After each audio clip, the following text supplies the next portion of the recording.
धन्यवाद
महिमा स्तुति हो बाप, धन्यवाद धन्यवाद।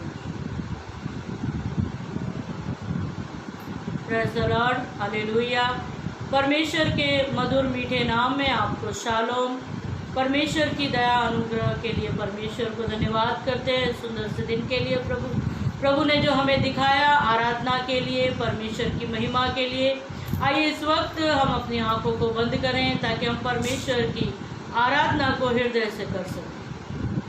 हालेलुया, धन्यवाद हो, स्तुति हो बाप, स्तुति हो राजा, महिमा हो महिमा। धन्यवाद हो राजा, धन्यवाद हो राजा, स्तुति हो अब्बा पिता परमेश्वर।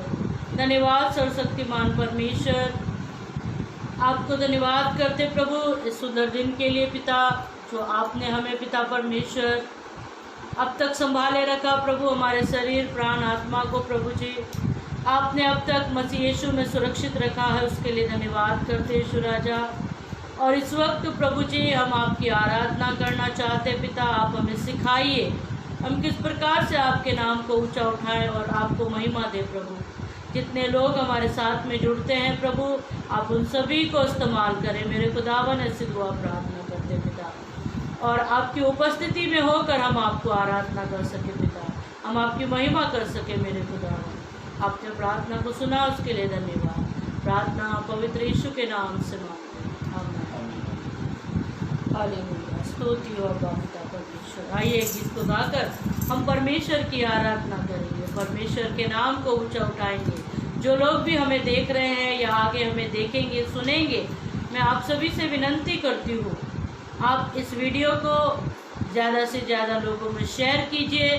और आप जब भी हमारे साथ में जुड़ते हैं तो आप आखिरी तक वचन सुनने तक, प्रार्थना ये आराधना जब तक लाइव में चलती है तब तक सुनते रहिए और इसके अंत तक आप जुड़े रहिए, ताकि आप और आपका घराना आशीषित हो।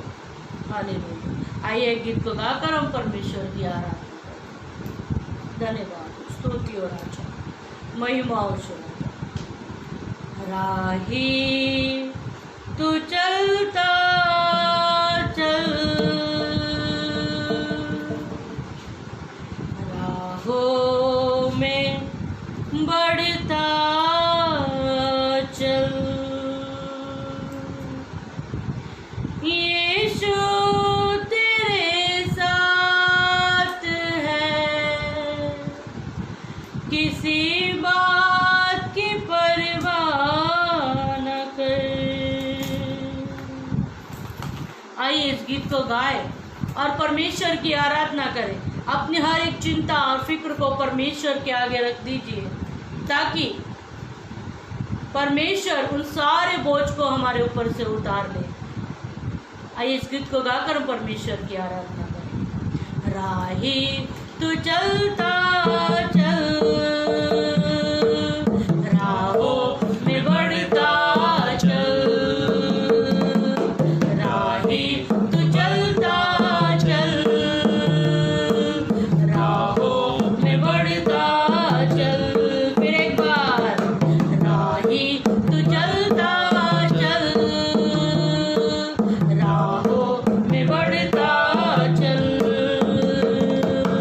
यीशु तेरे साथ है, किसी बात की परवाह न कर।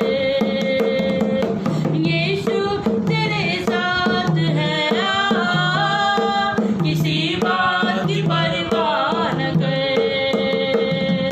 राही तू चलता चल, राहों में बढ़ता चल, राही तू चलता चल, राहों में बढ़ता चल। अपनी सारी चिंताओं को यीशु को दे दो, अपनी सारी चिंताओं को यीशु को दे दो। उसने कहा मुझको तुम्हारा हर पल ध्यान है, हर पल ध्यान है, हर पल ध्यान है। राही तू चलता चल, राहों में बढ़ता चल, राही तू चलता चल, राहों में बढ़ता चल। यीशु तेरे साथ है, किसी बात की परवाह न कर। यीशु तेरे साथ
पहला पत्रस उसके 5:7 में परमेश्वर का वचन कहता है, अपनी चिंताओं को, अपनी फिक्र को मुझे दे दो, मुझे तुम्हारा ध्यान है। सचमुच में यदि आज हमारे पास कोई चिंता का, फिक्र का विषय है तो उसे अपने परमेश्वर को दे दें। वो हमें उस वजन से, उस बोझ से, उस चिंताओं से पूरी तरह से छुटकारा और विश्राम देगा। अपनी चिंताओं को, फिक्र को परमेश्वर के हाथों में सौंप दें। हालेलुया, महिमा यीशु राजा। धन्यवाद यीशु, धन्यवाद यीशु, धन्यवाद। छू लिया, छू लिया,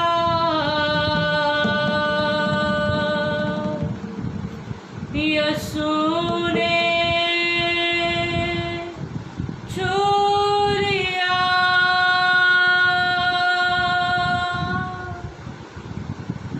जुड़ गया जिंदगी से नया सिलसिला, जुड़ गया जिंदगी से नया सिलसिला। हर घड़ी हर जगह गाओ हालेलुया, हालेलुया,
हर जगह गाओ हालेलुया हालेलुया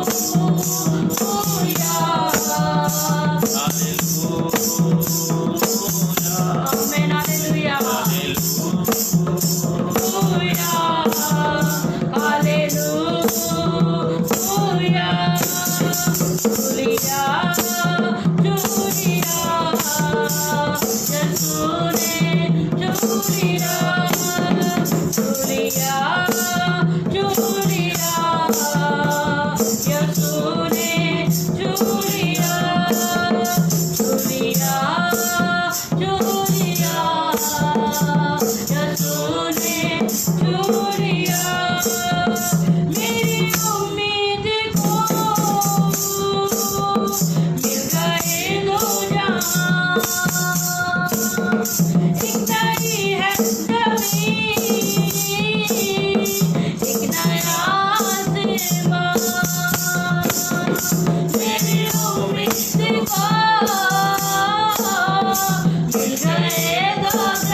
धन्यवाद हो मेरे सर्वशक्तिमान परमेश्वर, हमारे मध्य में रहने के लिए प्रभु, हमारी अगुवाई करने के लिए पिता, हमें छू लेने के लिए मेरे खुदा आपको धन्यवाद करते मेरे खुदावन।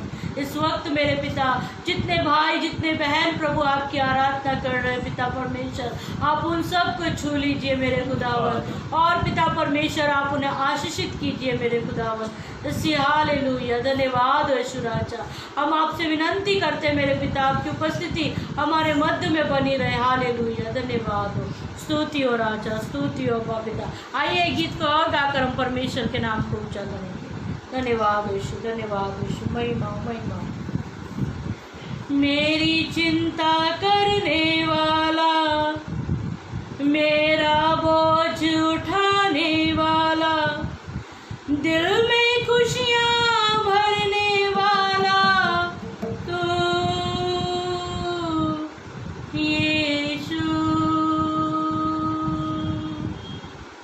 प्रभु परमेश्वर इस प्रकार से कहता है, हे सब बोझ से दबे हुए लोगों और परिश्रम करने वाले लोगों, मेरे पास आओ, मैं तुम्हें विश्राम दूंगा। सच्ची शांति, सच्चा विश्राम प्रभु यीशु मसीह के पास में। इसलिए इस वक्त अपनी सारी चिंता फिक्र को परमेश्वर के आगे डालते हुए इस गीत को गाकर परमेश्वर की आराधना और परमेश्वर की बड़ाई को करेंगे। मेरी चिंता करने वाला, मेरा बोझ उठाने वाला, दिल में खुशियाँ भरने वाला तू यीशु। मेरी चिंता करने वाला, मेरा बोझ उठाने वाला, दिल में खुशियाँ भरने वाला तू यीशु। सर्वशक्तिमान प्रभु, महिमा का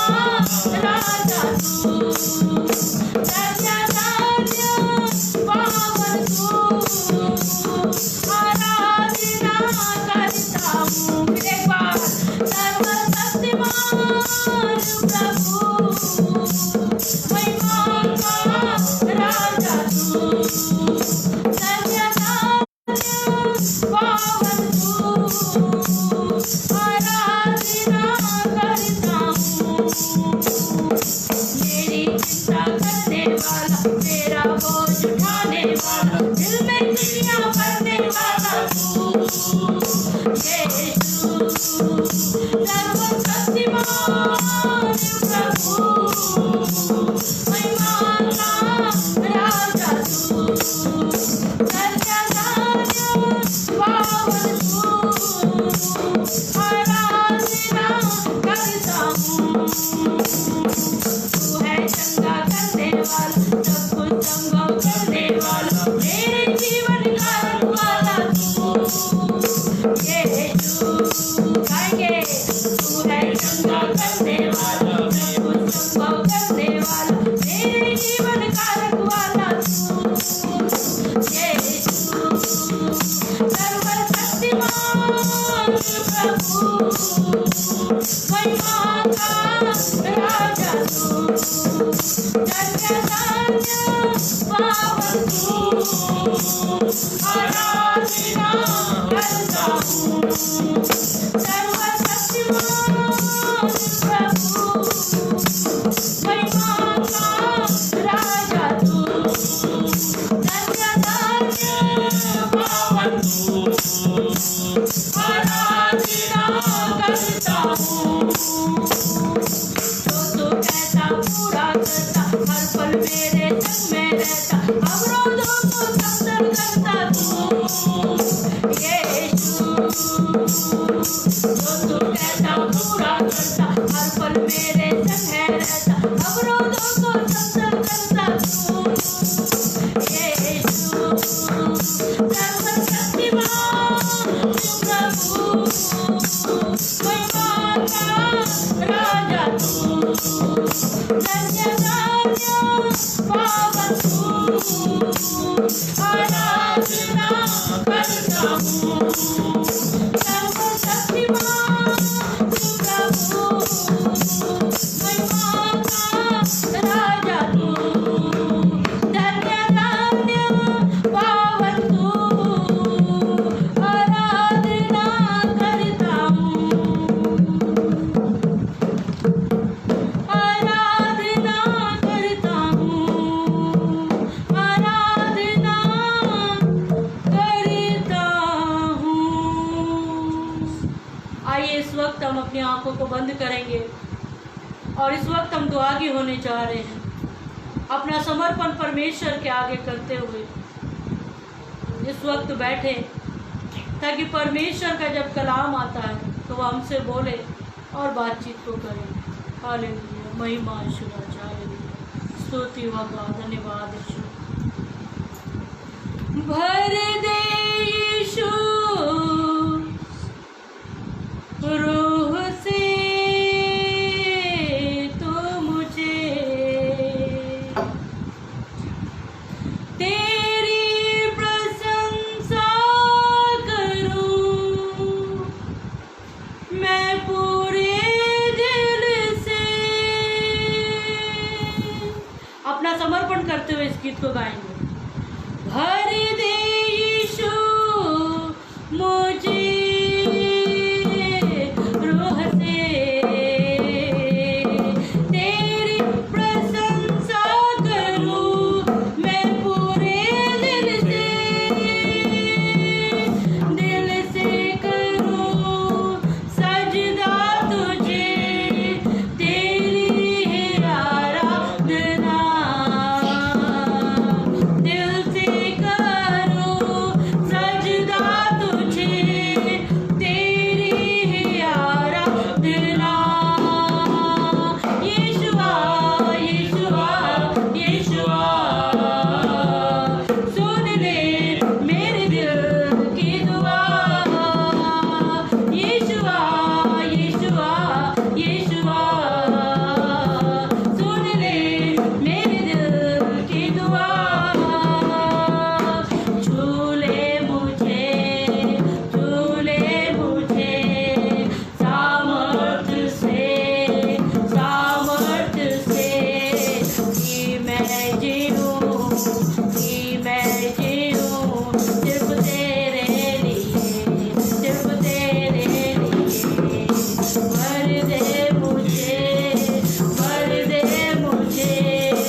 यीशुआ सुन ले की दुआ।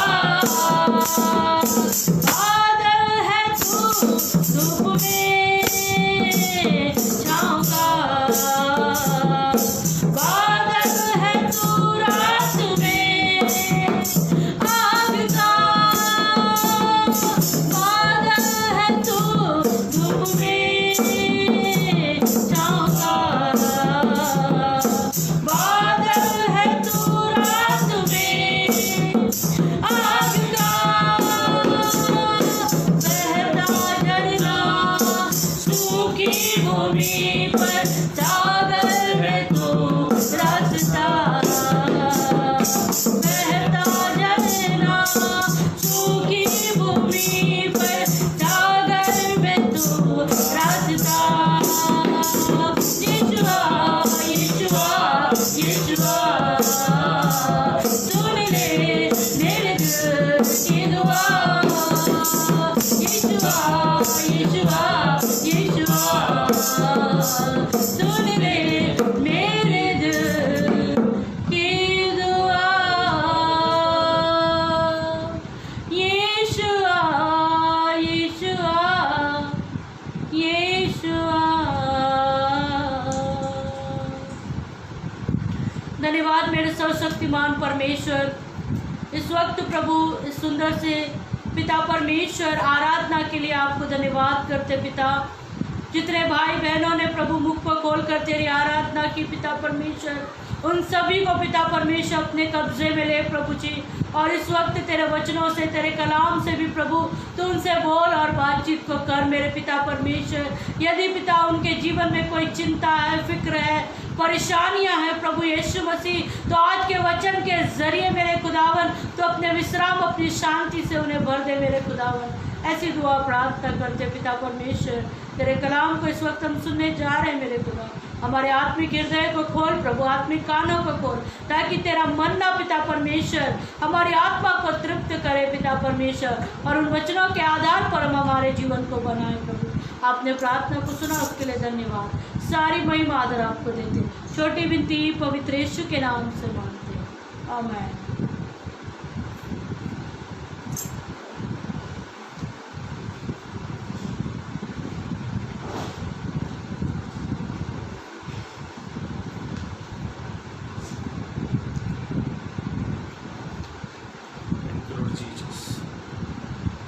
Praise the Lord. प्रभु के नाम की स्तुति हो और प्रभु के नाम की बड़ाई हो कि अच्छा सुंदर सा समय प्रभु ने आपको मुझे दिया, इसलिए प्रभु के नाम की महिमा हो। प्रभु के नाम की मैं स्तुति करता हूँ कि प्रभु ने आज का दिन हमें दिखाया, इसके लिए प्रभु को महिमा मिले। एक बार फिर मैं अमन दुग्गल, प्रभु यीशु मसीह के नाम में मेरा प्यार भरा सलाम। और आप इस पेज को लाइक करें और इस लाइव सेशन वीडियो को अधिक से अधिक लोगों के बीच में आप इसे शेयर करें, ताकि और भी लोग हमारे साथ जुड़ सकें।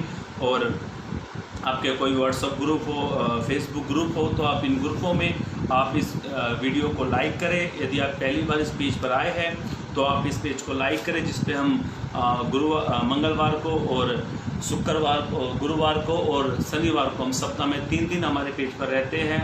और बाकी के मैं 2-3 दिन जो मुझे मिलते हैं, तो वो उन बीच में हम लोग मैं बाहर रहता हूँ लाइव पर।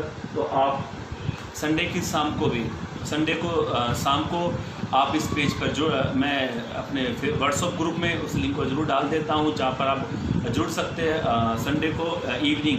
संडे इवनिंग आंध्र प्रदेश के चर्च पर हमारी मीटिंग है। और मंडे को दिल्ली के पेज पर है। और फिर अपना मंगलवार फिर छत्तीसगढ़ में हमारी सभा है। तो ऐसी सारी सभाओं के लिए आप दुआ करें और आप इस पेज पर हमेशा जुड़ते रहें, और भी लोगों तक आप इस लाइव सेशन वीडियो को आप शेयर करें, ताकि प्रभु आपको बहुत बहुत आशीषित करें। मेरे भाइयों, मेरी बहनों, आज इन दिनों में हम एक चीज़ जो है वो बड़ा ध्यान से सुन रहे हैं। आज के इन दिनों में एक चीज़ है, एक समस्या है, एक तकलीफ है, जो आज का इंसान कहता भी है। और वो क्या कहता है? आज का जो इंसान है ना, नाना प्रकार की चिंताओं से दबा हुआ है, बोझ से दबा हुआ है। और आज का इंसान अपना बोझ किसी को देने के लिए या उसे बोलने के लिए 2 बार डरता भी है, कोई मेरे मजाक पर या मेरी चिंताओं पर, मेरे बोझ पर कोई मजाक नहीं उड़ाए। और आज का इंसान बोझ से दबा हुआ है। देखो, बोझ है ना, चिंता बोझ कई प्रकार का होता है। आपकी चिंता बोझ अलग होगी, कोई दूसरे की चिंता बोझ अलग होगा, कोई तीसरे का अलग होगा, कोई चौथे का अलग होगा। ऐसे करके फ्लैट में रहने वाला, झोपड़े में रहने वाला, चोल में रहने वाला प्रत्येक व्यक्ति आज बोझ से दबा हुआ है। बोझ जो होता है ना, कई प्रकार का होता है। जब घर में जवान बच्चे होते हैं तो माँ बाप को चिंताओं का, उनकी शादी का बोझ उनके ऊपर रहता है। जब घर में बच्चा पैदा हो जाता है तो उसके फ्यूचर का बोझ माँ बाप के ऊपर आ जाता है। जब बच्चे बड़े हो जाते हैं तो उनकी फीस, उनका एडमिशन करना, उसकी पढ़ाई लिखाई, उसको इंजीनियर बनाना, ये सब बहुत सारे काम रहते हैं, जिसके कारण पेरेंट्स बोझ में दब जाते हैं। और ये बोझ जो है ना, जात बात ऊंच नीच नहीं देखता है। उस मोबाइल की आवाज़ थोड़ी कम करो, वो दूसरा मोबाइल भी चालू रहता है। तो ऐसा है कि बोझ जो है ना, कभी अमीर गरीब ऊंचा नीचा नहीं देखता है। बोझ सबके पास में है, सब बोझ से दबे हैं। हर एक इंसान बोझ से दबा हुआ है। तो इस बोझ से कैसे बाहर निकला जाए, इस बोझ से आप कैसे बाहर निकलना चाहिए, उसके बारे में मैं आपके सामने चंद सेकंड में आपके सामने मैं 3 बातें रखना चाहता हूं। मैं विश्वास करता हूं यदि आप ये पहला कदम आप उठाएंगे, जो बातें मैं आपके सामने रखना चाहता हूं, यदि आप पहला स्टेप आप उठाएंगे, तो मैं बिलीव करता हूं, मैं विश्वास करता हूं, प्रभु आपके बोझ को दूर करेगा। मेरे भाइयों, मेरी बहनों, आप भली भांति जानते हैं, जितने मेरे प्यारे भाई, मेरी प्यारी बहनें, मेरे दोस्त, मेरे हमसफर, जितने भी मुझे लाइव देख रहे हैं, सुन रहे हैं, हर एक इंसान बोझ से दबा हुआ है। मेरे दोस्त भी हैं, मेरे दोस्त है जो मेरे साथ हमेशा बातें करते हैं, कुछ लोग मेरे जो काम पर भी काम करते हैं। हर एक इंसान बोझ से दबा हुआ है। एक आकर मुझसे कहने लगा, सेठ आप मेरी सैलरी 10,000 कर दो। मैं बोला क्यों, 9,000 में घर नहीं चलता? बोला नहीं सर 10,000 करो।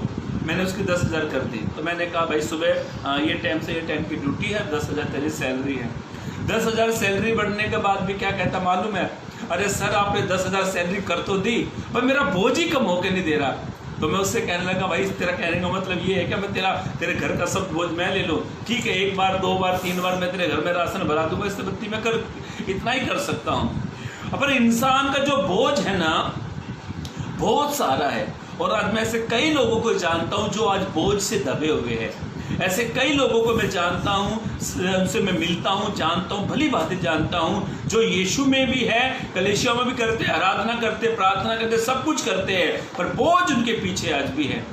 मेरे भाइयों, मेरी बहनों, मैं नहीं जानता प्रभु ने ये वचन मुझे क्यों दिया, पर मैं इतना जानता हूँ, प्रभु ने जो वचन दिया है ना आज शाम के समय, प्रभु इस वचन से आपके सारे सवालों का जवाब देगा। प्रभु आपको इस बोझ से, चिंताओं से प्रभु आपको फ्री करेगा। पढ़ लीजिए मेरे साथ मत्ती रचित सुसमाचार उसका 11 अध्याय। मत्ती रचित सुसमाचार उसका 11 अध्याय उसका 28 पद पढ़े। मैं तो वर्ष 11। हे सब परिश्रम करने वालों, हे सब परिश्रम करने वालों, हम पढ़ रहे हैं मत्ती रचित सुसमाचार की किताब उसका 11 अध्याय पद 28 अब पढ़ रहे हैं। यदि आप अपनी बाइबल लेकर बैठे हुए हैं तो आप अपने पवित्र शास्त्र को आप खोले और इस वचन को पढ़े। मत्ती रचित सुसमाचार उसका 11 अध्याय पद 28 हम पढ़ रहे, पढ़े। हे सब परिश्रम करने अभी यीशु ने यहाँ पर एक सवाल किया, यीशु ने एक बातें कही, और यीशु के पास हर प्रकार की भीड़ आती थी, खाने वाली भीड़ आती थी, इल्जाम लगाने वाली भीड़ आती थी, हर प्रकार की पास यीशु के पास भीड़ आती थी। कोई चंगाई लेने के लिए आते थे, कोई आशीष पाने को आते थे, कोई अलग नाना प्रकार की भीड़ यीशु के पास आती थी। पर उस भीड़ के लोगों से यीशु ने कहा, हे सब परिश्रम करने वालों और बोझ से दबे हुए परिश्रम करने का मतलब क्या होता है मैं आपको बताता हूं। परिश्रम का मतलब होता है एक इंसान परिश्रम करता, मेहनत करता है, समझे मेरी बात को। एक इंसान 24 घंटे परिश्रम करता है, 12 घंटे परिश्रम करता है, कोई 18 घंटे परिश्रम करता है। अरे परिश्रम मालूम है इंसान क्यों करता है? ताकि वो अपने बोझ को दूर कर सके, पर तो भी बोझ दूर नहीं हो रहा है।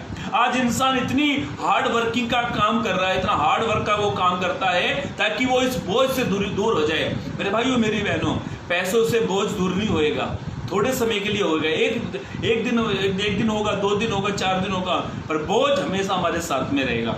पर इस बोझ से एक व्यक्ति है, एक शख्स है जो हमें इस बोझ से फ्री कर सकता है। और पढ़ लीजिए वचन फिर से। हाँ, हे सब परिश्रम करने वालों, यीशु ने उन लोगों से कहा जो मेहनत करते, जो परिश्रम करते हैं, और जो परिश्रम करते हैं, यीशु ने उन लोगों से कहा, हे सब परिश्रम करने वालों और बोझ से दबे हुए लोगों, मेरे पास आओ। यीशु ने कहा मेरे पास आओ, मैं तुम्हें विश्राम दूंगा। आमीन, मैं तुम्हें क्या दूंगा? विश्राम दूंगा। मेरे भाइयों मेरी बहनों, ध्यान से सुने। पहली बात, आप चाहते हैं कि आपका बोझ कोई ले ले, आप चाहते हैं कि आप अपने बोझ से फ्री हो जाए। आप भली भांति जानते हो, आपको अच्छे से मालूम है आप कौन से बोझ से दबे हो। बच्चे का फ्यूचर के लेकर, पढ़ाई को लेकर, चिंताओं को लेकर, बच्चों का फ्यूचर को लेकर, घर मकान बनाने को लेकर, चिंताओं को लेकर, पति का दारू नहीं छूट रहा, बच्चे सुधर नहीं पा रहे, नाना प्रकार के ये बोझ इंसान दबा हुआ है। पर मैं आपसे कहना चाहता हूँ, और आज का मैसेज का नाम क्या है, आज का टॉपिक क्या मालूम है? अपना बोझ यीशु को दो। जब आप अपना बोझ किसी को देते हो, मैं आपको एक उदाहरण बताता हूँ, रियली घटना बताता हूँ। मैं मेरे गांव में, हमारे गांव में अब तो थोड़ी जगह काफ़ी हो गई, लोगों ने घर मकान बना लिए। पहले हमारा गांव बीच में था, चारों तरफ खेती थी। तो एक बार एक आंटी थी, एक ताई थी, तो उसने बेचारी ने अपनी भैंसों के लिए चारा ले जाकर वो लेकर जाती, सर पर रखकर वो चारा लेके जा रही थी। और मैं कहीं से ढोल बजाकर मैं आ रहा था, तो मैं ढोल बजाता दिल्ली में, तो वहाँ से मैं आ रहा था, तो मैंने देखा वो आंटी चल पर इतना सारा गट्ठड़ उसके सर पे था, बोझ इतना सारा, वो चारा उसने गठड़ी बांधकर सर पर लेकर चल रही थी। और बेचारी चलते चलते, गर्मी का समय था, ये मार्च के महीने का समय था, और वो इतने पसीने में थी। तो मैंने उसको देखा, तो मैंने उससे कहा, ताई आंटी मैं आपकी मदद करूं? बोली अरे बेटा, मेरा बोझ, ये बोझ जो है ना, मेरा जो गठड़ी जो है, काफ़ी दूर मुझे लेके जाना, तो कहाँ तक मेरी मदद करेगा? मैं बोला ताई आंटी जहाँ तक मैं जा रहा हूँ वहाँ तक तो करूँगा मैं। तो बोली बेटा तेरे पीछे खुद का तेरे पीछे इतना बड़ा ढोल है, लकड़ी का ढोल था, उस ढोल के अंदर ही 25 किलो का वजन था मेरे ढोल का। मैंने बोला ठीक है कोई बात नहीं आंटी, मैं एडजस्ट करता हूँ। तो मैंने क्या किया, मैं आंटी मैं मेरा ढोल तो नहीं छोड़ सकता, पर मैं एक काम कर सकता हूँ। मैंने ऐसे किया, ये गठड़ी थी ऐसे, एक तरफ से उस आंटी ने पकड़ी, एक तरफ से मैंने पकड़ी, तो उसका जो 20-25 किलो की जो गठड़ी वो लेकर चल रही थी, हम दोनों ने बोझ को ऐसे पकड़ा, वो गठड़ी ऐसे हमारे बीच में थी, ऐसे वो गठड़ी थी, इधर से मैंने पकड़ा, इधर से वो आंटी ने पकड़ा। तो वो आंटी को लगभग एक 20-25 मिनट की दूरी तक मैंने छोड़ दिया। और मालूम है जब मैंने इसको छोड़ा, मैं आंटी कहाँ पर जाना? बोली बेटा जाना तो मुझे आगे। बेटा आपको कहाँ जाना? मैं आंटी मेरा घर तो इधर ही है पास में। तो मुझसे पता क्या कहने लगी, गाँव की थी, भगवान तुझे ये दे वो दे वगैरह दे आशीष दे, बहुत सारे आशीष मुझे। मैं आंटी इसकी क्या जरूरत? मतलब क्या कहने लगी, बेटा 20 मिनट ही सही, एक 10-15 मिनट ही सही, पर मेरा बोझ तो थोड़ा हल्का हुआ, मेरा बोझ तो थोड़ा कम हुआ, थोड़ा रिलैक्स तो मुझे मिला। मेरे भाइयों मेरी बहनों, आज भी मसीह में, कलीसिया में आते आते लोग कहते हैं, यीशु में आते हैं चिंता दूर नहीं होती, यीशु में आते हैं बच्चों की शादी नहीं होती, यीशु में आते हैं विवाह नहीं हो रहे, काम नहीं मिल रहा, रोजगार नहीं मिल रहा। ये क्यों नहीं मिल रहा मालूम है? हम अपनी चिंता, अपने बोझ को विश्वास से यीशु को दो, यीशु आपके बोझ को दूर करेगा। मेरे भाइयों मेरी बहनों, उस आंटी का मैंने 20 मिनट मदद कर दी, तो 20 मिनट तक उसने इतने सारे शब्द मुझे कह दिए, आपके मेरे बोझ को यीशु ने लिए है, और यीशु लेता था और यीशु लेता रहेगा। बस आप अपना बोझ यीशु को दो। मेरे भाइयों मेरी बहनों, आप अपने मार्ग की चिंता, आज का इंसान मालूम है जीवन परमानेंट नहीं है, जो लाइफ है ना वो परमानेंट नहीं है। बच्चों की शादी ब्याह ऐसे घर में सोचते जहाँ पे घर परमानेंट हो, नौकरी परमानेंट हो, भले छोकरी परमानेंट नहीं हो चलेगा, पर नौकरी परमानेंट हो, नौकरी परमानेंट चाहिए। ऐसे मसीह जीवन में और अलग लाइफ के जो अविश्वासी और विश्वासी, बिलीवर और अनबिलीवर, ये दोनों जन जो है ना, विश्वासी है या अविश्वासी है, ये चिंताओं के मार्ग में चल रहे, विश्वास कर फिर भी चिंताओं का बोझ लेकर चलते हैं। यीशु उनसे एक बात कहना चाहते हैं। पढ़ लीजिए एक वचन, पढ़ लो वचन आपको मिलेगा भजन संहिता की किताब, भजन संहिता उसका 37 पद 5 को पढ़े, भजन 37 5 को पढ़े, बहुत अच्छा वचन पढ़े। अपने मार्ग की चिंता, यदि आप अपने मार्गों की चिंताओं में हो, यीशु ने कहा, दाऊद बादशाह ने कहा, अपने मार्ग की चिंता यहोवा पर छोड़। यहोवा पे छोड़ने का मतलब होता है अपने बोझ को, अपनी चिंताओं को, बोझ को यीशु पर छोड़ दो, दे दो उसे। हाँ, और उस पर भरोसा रख, और उस पर भरोसा रखो। हाँ, उस पर भरोसा रख, वही पूरा करेगा। आमीन, उस पर भरोसा रख, वो ही पूरा करेगा। बोलो हालेलुया। मेरे भाइयों मेरी बहनों, और ऐसे वचन में लिखा है, अपने बाइबल में लिखा, पवित्र कलाम में लिखा है, तो यहोवा के अपने सुख का मूल जान, तो वो तेरी मनोरथों को पूरा करेगा। आप अपने जीवन में अपने चिंताओं को, अपने बोझ को, अपने जिस मार्ग पर आप चल रहे हो, मसीह मार्ग में हो, आप एक मार्ग में आप चल रहे हो, चिंताओं में हो, बोझ से दबे हो, तो यीशु ने कहा, दाऊद बादशाह ने कहा, अपना बोझ यहोवा पर डाल दो। डालने का मतलब क्या होता है? दे दो। हम किसी जब कुछ सामान लेकर आते हैं ना, और उनको जो बेचारे मजदूरी करते, जो पीछे पीछे गोनी उठाते हैं और उसको कहते हैं भाई ये गोनी वहां पर डाल दे, वो गोनी को लाते हैं, ऐसे पकड़ के धड़ाक से डाल देते हैं, बोला ये डाल दिया गोनी। वैसे यीशु कहते हैं, पवित्र कलाम में लिखा हुआ है, दाऊद बादशाह कहता है, अपने बोझ को यहोवा पर डाल दो और उस पर भरोसा रखो, वो ही पूरा करेगा। आप अपने बच्चों की चिंता मत करो, आप अपने परिवार की चिंता मत करो, आप अपने बच्चों की फ्यूचर की चिंता मत करो, आप अपना बोझ यीशु को दे दो, आपकी ज़रूरतों को वो ही पूरा करेगा। और देने के बाद आप विश्वास रखो, भरोसा रखो, मैंने यीशु से कह दिया तो कह दिया, यीशु मेरे लिए काम करेगा तो करेगा। एक वचन और पढ़ लीजिए मेरे साथ भाइयों मेरी बहनों, पढ़ लीजिए भजन संहिता 94 उसका 19 पद पढ़े।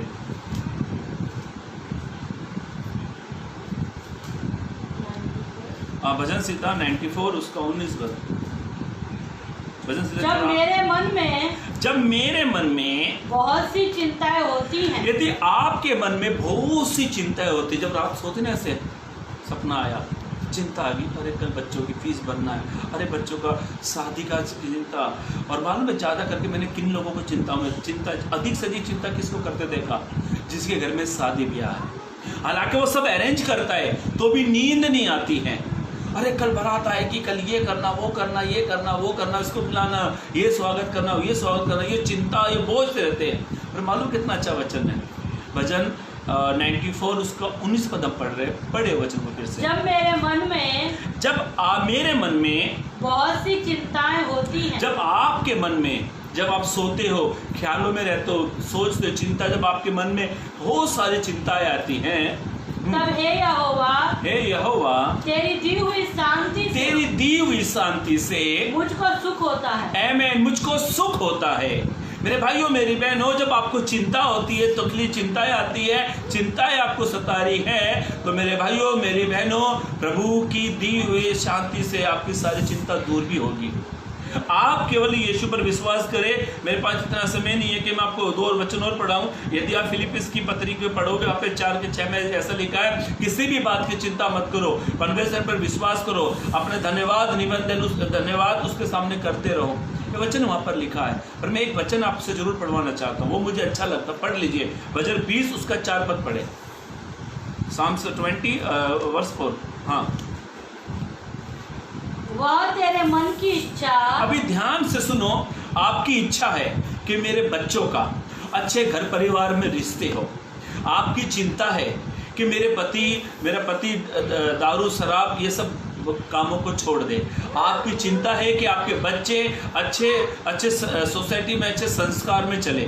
आपकी इच्छा है कि आपका परिवार आत्मिकताओं में बढ़े। आपकी चिंता है कि आपका घर मकान अच्छे से बन जाए। आपकी चिंता है हर प्रकार की, जो भी आपकी चिंता है। तो यहाँ पर ऐसा लिखा है, पढ़े इस बीच वह तेरे मन की इच्छा, हम पढ़ रहे हैं भजन संहिता उसका 20 उसका 4 पद पढ़ रहे हैं। ऐसा लिखा है, वो तेरे मन की इच्छा पूरी करे और तेरी सारी युक्ति को सफल करे। तेरी सारी योजनाओं को, जो प्लानिंग करते हो आप, जो भी प्लानिंग करते हो अपनी फ्यूचर तक की, प्रभु उसे सफल करेगा। आमीन। आप सिर्फ केवल अपना बोझ यीशु को दे दो।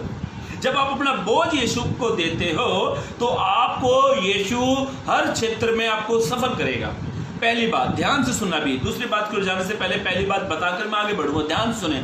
हमने भजन अपने मत्ती रचित सुसमाचार उसका 11 का 28 पद पढ़ा और वहां पे लिखा था, हे सब परिश्रम करने वालों, बोझ से दबे हुए, वहां पे वर्ड आया था बोझ से दबे हुए लोगों। अभी बोझ से दबे हुए कौन है? आप और मैं हैं। अभी यीशु ने कहा, हे सब परिश्रम करने वालों, बोझ से दबे हुए लोगों, मेरे पास आओ। पहली बात, हमें यीशु के पास आना है। अपने बोझ को लेकर, चिंताओं को लेकर हमें यीशु के पास आना है। तब आप यीशु के पास जब आते हो, यीशु आपके बोझ को दूर करेगा। मेरा दावा है आपसे, आप अपना बोझ यीशु को दे दो। मैं कभी चिंता नहीं करता, पहले करता था, अब इतना नहीं करता मैं चिंता। मैं जानता हूं जो कुछ करेगा प्रभु ही करेगा, सफल भी करेगा केवल प्रभु ही करेगा। मेरे भाइयों मेरी बहनों, पहली बार हमें यीशु के पास आना चाहिए। जब आप यीशु के पास में आते हो, जब आप यीशु के पास आते हो तो यीशु आपकी बोझ और चिंताओं से आपको दूर करेगा। दूसरी बात, पढ़े उस वचन को, फिर से पढ़े, मत्ती रचित सुसमाचार उसका 11 का 28 पद फिर से पढ़े। हे सब परिश्रम करने वालों, यीशु ने कहा, हे सब परिश्रम करने वालों और बोझ से दबे हुए लोगों, मेरे पास आओ। यीशु ने कहा, मेरे पास आ जाओ, मैं तुम्हें विश्राम दूंगा। अभी दूसरी बात, यीशु ने कहा, मैं तुम्हें विश्राम दूंगा। मेरे भाइयों मेरी बहनों, आप महंगे से महंगा बेड खरीद लो, महंगे से महंगा आप सोफा सेट खरीद लो, आप कुछ भी खरीद लो, पर विश्राम जो है ना, यहोवा परमेश्वर देता है। वो ऐसा लिखा है, वो अपने अपने जनों को मुफ्त में नींद प्रदान करता है, वो फ्री में नींद देता है। आज मैंने कई लोगों को देखा और बड़े बड़े पैसे वालों को देखा जो विश्राम के लिए मेडिसिन खाते, दवाइयाँ खाते हैं विश्राम पाने के लिए। पर मुझे वे व्यक्ति बहुत अच्छे लगते हैं जो ना तो पैसे वालों के ऊपर जीते हैं और ना नीचे वालों के ऊपर जीते हैं, वो केवल ऊपर वाले के ऊपर जीते हैं, वो प्रभु के ऊपर जीते हैं। जो प्रभु के ऊपर जीते हैं ना, प्रभु उनको विश्राम देता है, अच्छा विश्राम देता है। मेरे भाइयों मेरी बहनों, मुझे विश्राम से एक उदाहरण याद आया।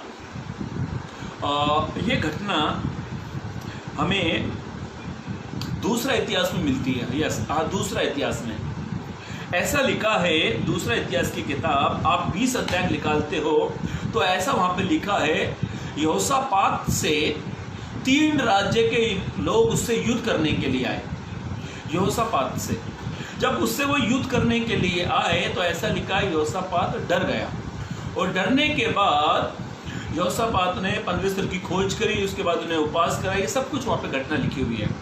पर मुझे एक चीज़ बहुत अच्छी लगी, यहोशापात के जीवन में जब तकलीफ पे आई, वो केवल परमेश्वर के पास आ गया। और मालूम है उसका सबसे इम्पोर्टेंट चीज़ क्या है? पढ़ लीजिए वो वचन आपको मिलेगा। दूसरा इतिहास उसका 20 अध्याय 29-30 पद पढ़े। वहाँ पे ऐसा लिखा है, यहोशापात ने परमेश्वर ने यहोशापात को चारों दिशाओं से आराम दिया। पढ़े। हाँ, जब देश देश के सब राज्यों के लोगों ने सुना कि इजराइल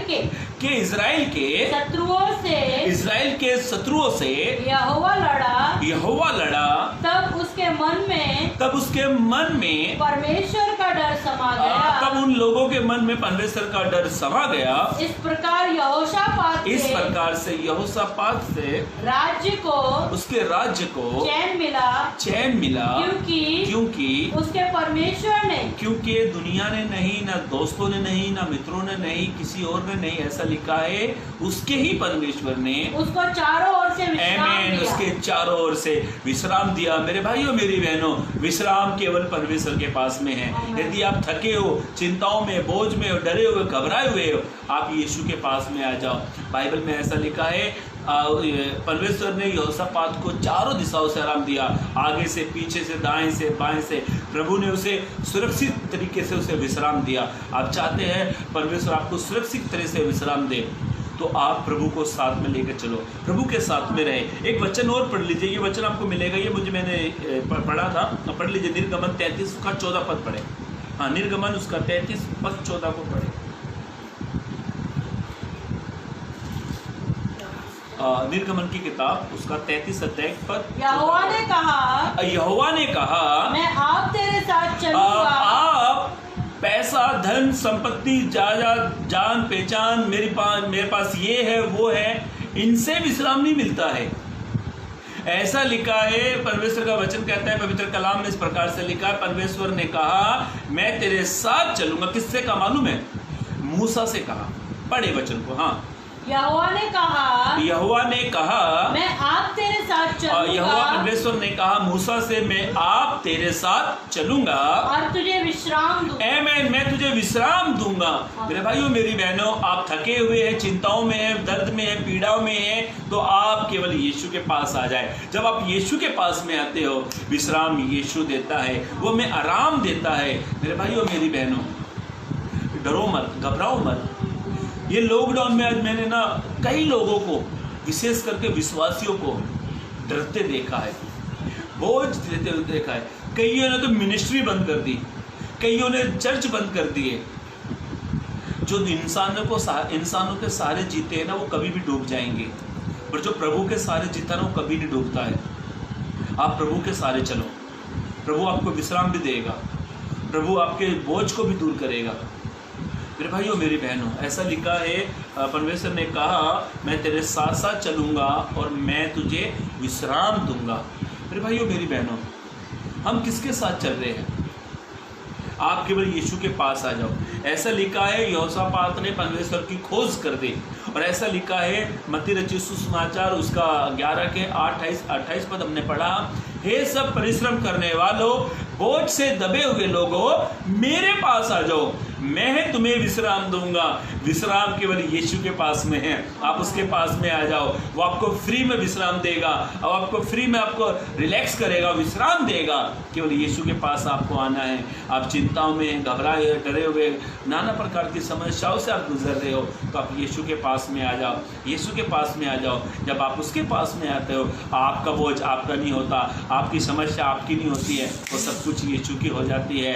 और वो जब विश्राम देता है, वही आपको विश्राम देता है। मेरे भाइयों मेरी बहनों, एक 5 मिनट अगर तीसरी बात तो मैं बताऊंगा। दूसरी बात हमने पढ़ी पवित्र कलाम से। पहली बात, यीशु ने कहा हमें यीशु के पास आना चाहिए। जब हम यीशु के पास में आते हैं, जब हम यीशु के पास में आते हैं, तो यीशु हमारा बोझ को दूर करता है। दूसरी बात, हम जब यीशु के पास आते हैं, हमें यीशु के पास आना चाहिए। जब हम यीशु के पास आते हैं, तो यीशु हमें विश्राम देता है, विश्राम। तीसरी बात, जब हम यीशु के पास में आते हैं ना, जब हम यीशु के पास में आते हैं, तो यीशु अपनी सच्ची शांति से भरता है। पढ़ लीजिए वचन, यूहन्ना रचित सुसमाचार उसका 16 अध्याय 33 पद को पढ़े। यूहन्ना 16:33।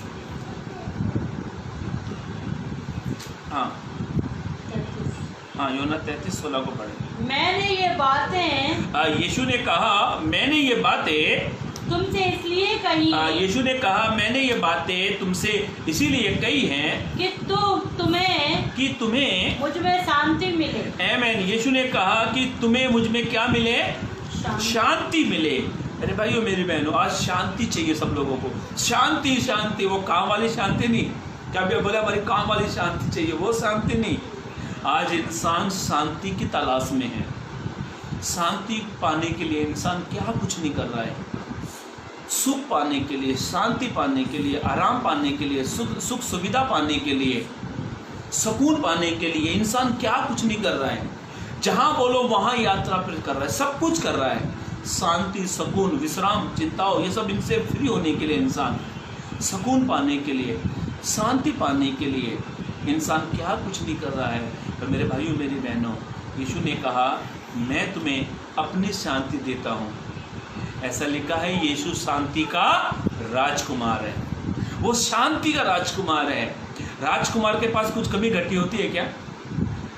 होती है कुछ? मान लिया जाए एक राजा है, राजा जो राज्य चलाते हैं, जो राजा होते हैं, जो राज्य चलाते हैं, राजा के पास कोई कुछ कमी घटी नहीं होती है। राजा भरपूरी का राजा रहता है, उसके पास सब कुछ रहता है। खैर ये तो वे राजा की बात है, मैं अपने यीशु राजा की बात कर रहा हूँ। हमारा यीशु राजा जो राजा है, जो शांति का राजकुमार है, उसके पास शांति की कमी घटी, उसके पास कमी नहीं है। आप इंसानों से शांति को मांगते हो, इंसानों के पास शांति ढूंढ रहे हो, इंसानों में शांति नहीं है, पर इंसान के बनाने वाले में शांति है। आप उसके पास में आ जाओ। एक आखिरी वचन पढ़कर हम समाप्त करेंगे। पढ़ लीजिए, यूहन्ना 20:19 को पढ़े।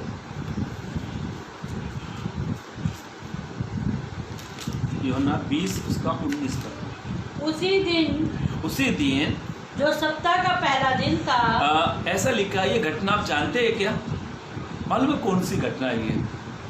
यीशु मसीह कलवरी क्रूस पर मारे गए, गाड़े गए, तीसरे दिन जब जी उठे। ये घटना तब की है, तभी आप समझोगे इस बात को। ये घटना तभी की है। और ऐसा लिखा है यीशु के सारे चेले एक जगह जमा थे। यीशु के सारे चेले एक स्थान पर जमा थे और ये घटना तब की है। यीशु वहाँ पर पहुँचे और ऐसा लिखा है यीशु मुर्दों में से जी उठा था। ये तब की बात है। और यीशु ने बराबर अपने चेलों को ढूंढ लिया। मेरे भाइयों, मेरी बहनों, शायद मैं आपको, जो मुझे उल्लासनगर के जिनको मैं जानता हूँ, वे वहाँ तक ही होंगे, मेरी नज़र अब तक वहाँ तक ही पहुँचती होगी, पर मेरी यीशु की नज़र आप पर भली भांति है। वो आपको भली भांति जानता है, उसकी नज़र आपको बराबर देखती है। आप चिंताओं में, आपको शांति चाहिए तो यीशु की नज़र आपके पास पर है।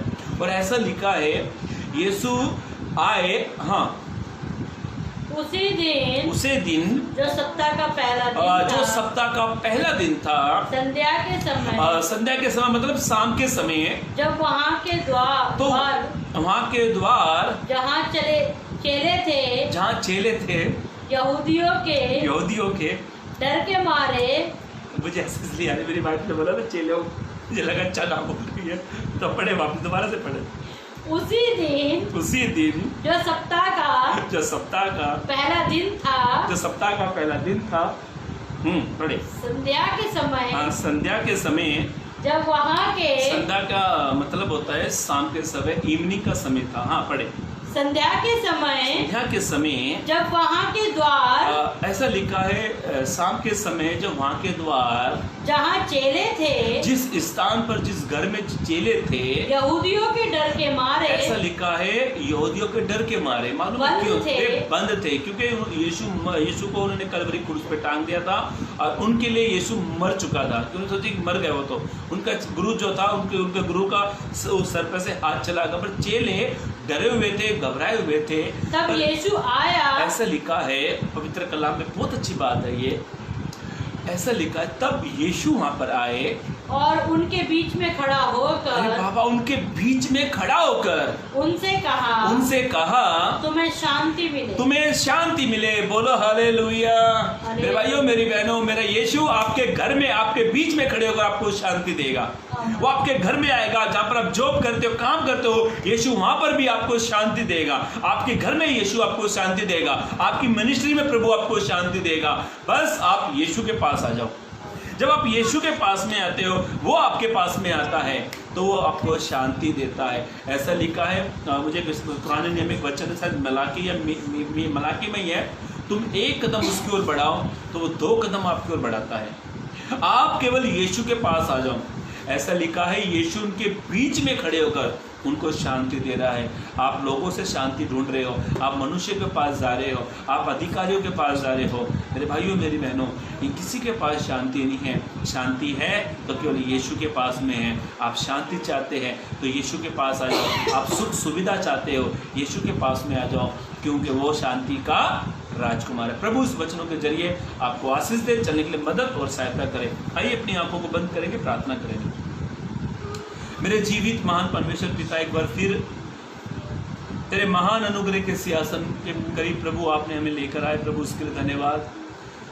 मेरे भाइयों को, मेरी बहनों को, तमाम मेरे प्यारे भाइयों बहनों को प्रभु जो इस लाइव सेशन वीडियो से जुड़े हुए प्रभु मैं उनकी चिंताओं को नहीं देख पाता प्रभु, मैं उनके बोझ को देख नहीं पाता प्रभु, मैं उनको शांति नहीं दे पाता प्रभु, पर मैं इतना जानता हूँ प्रभु तू चिंताओं को दूर करता है, तू बोझ को दूर करता है, तू विश्राम देता है, और तू ही अपने बेटी बेटियों को शांति से भर प्रभु, उनको विश्राम दे प्रभु, उनके जीवन में प्रभु तू अद्भुत काम को करे प्रभु जी। जितने मेरे प्यारे भाई मेरी बहन जो लाइव सेशन वीडियो में जुड़े हुए थे, हे प्रभु तू हर एक इंसान के, हर एक बहन के, हर एक भाई को, उनके बोझ को तू भली भांति जानता है, उनके मन में क्या बोझ है, क्यों बच्चों की चिंता को लेकर, बच्चों की शादी को लेकर नाना प्रकार का बोझ से वे दबे हुए प्रभु, आज उनके बोझ को तू दूर कर दे प्रभु जी, चिंताओं को उससे दूर कर दे प्रभु, वे थके हुए, वे हारे हुए प्रभु, आप उन्हें विश्राम दे दे प्रभु, आप अपनी अद्भुत शांति से मेरे भाइयों को, मेरी बहनों को प्रभु आप भरे प्रभु जी। मैं विश्वास करता हूं प्रभु इस लाइव सेशन वीडियो के बाद जितने भी इस लाइव सेशन वीडियो को देखेंगे प्रभु, आप एक एक जन को प्रभु आप शांति, आप अपने प्रेम से भर दे प्रभु जी। प्रभु आपने ऐसा किया उसके लिए धन्यवाद, सारी बातों के लिए धन्यवाद देते हैं, प्रार्थना यीशु के नाम से मांगते हैं, आमीन। आप सभी को प्रेज द लॉर्ड।